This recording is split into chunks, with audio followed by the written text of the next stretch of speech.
আচ্ছা, তোমায় কতবার বললাম একটা ডিজাইনার কভার নিয়ে আসবে? এটা কি এনেছো? সাদা থান? আরে এটাও তো একটা ডিজাইন, বরফ মার্কা, তাই তো সাদা। যেমন টেকসই তেমন দামেও সস্তা। ছোট হলে আর একটা এনে দি বলো, সেলাই করে কভার বানিয়ে পরে ফেলো। না, পারবো না। তোমার মতো ওই শাড়ি ধুতি লুঙ্গি জুড়ে কভার বানাতে পারবো না। আমার ডিজাইনার কভারই চাই, এক্ষুনি যাও। এই দেখো লেপি, বেশি গরম দেখাবে না, আমার একদম সহ্য হয় না। ও তাই নাকি? আমার গরম তোমার সহ্য হয় না, আর ওদিকে কাশ্মীরের ছবিতে হট কমেন্ট করে বেড়াচ্ছ।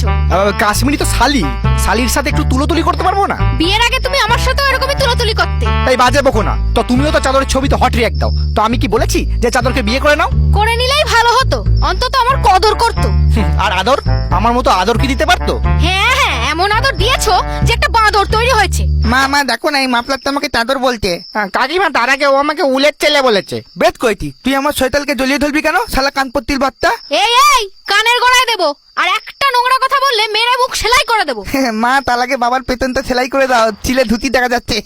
এই বেরো, বাপের সাথে ফাজলামি হচ্ছে, মায়ের মতো কথা শিখেছে। এই কি বললে? আমি শুধু কথা বলি আর তুমি কি কথা মুড়ি দিয়ে বসে থাকা? আমার কথা নরম হয়, তোমার মতো গরম হয় না। তা গরম হবে কি করে? গরম হতে গেলে তো তুলো লাগে। তোমার তো না আছে তুলো, না আছে উল, অথচ এমন ভাব দেখাও যেন বিদেশি ভেড়ার চুল। এই শোনো, তোমার মতো অত আমার তুলোর গরম না থাকতে পারে, কিন্তু আমি নকশিকাতা বংশের ছেলে। বাংলার শীতের সৌন্দর্যে আমাদের একটা উষ্ণ স্থান আছে। আমরা হলাম শিল্পের পূজারী। ছেঁড়া কথা, আবার বেশি কথা। একটা ডিজাইনার কভার আনতে বললে যে সাদা থান কাপড় নিয়ে আসে, সে আবার শিল্পের পূজারী। ধুর তেরি, ঘুরে ফিরে সেই একই কথা।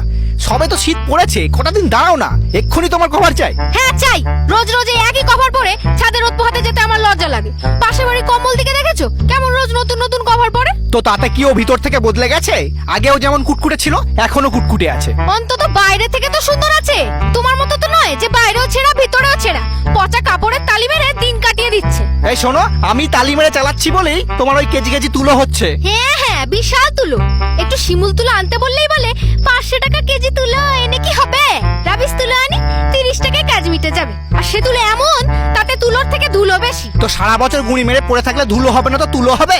তোমার সিজন তো এই শীতের কটা দিন, তারপর তো আবার সেই প্যাকেটে চলে যাবে। আমি প্যাকেটে যাই বা রকেটে যাই, তোমার জানার দরকার নেই। আমি শুধু শেষবারের মতো জিজ্ঞাসা করছি, তুমি কভার এনে দেবে কি না? তুমি কি ভাবছো আমি তোমার ভয়ে এক্ষুনি কভার আনবো? কখনো না, আমি নিজের ইচ্ছায় এক্ষুনি কভার আনবো।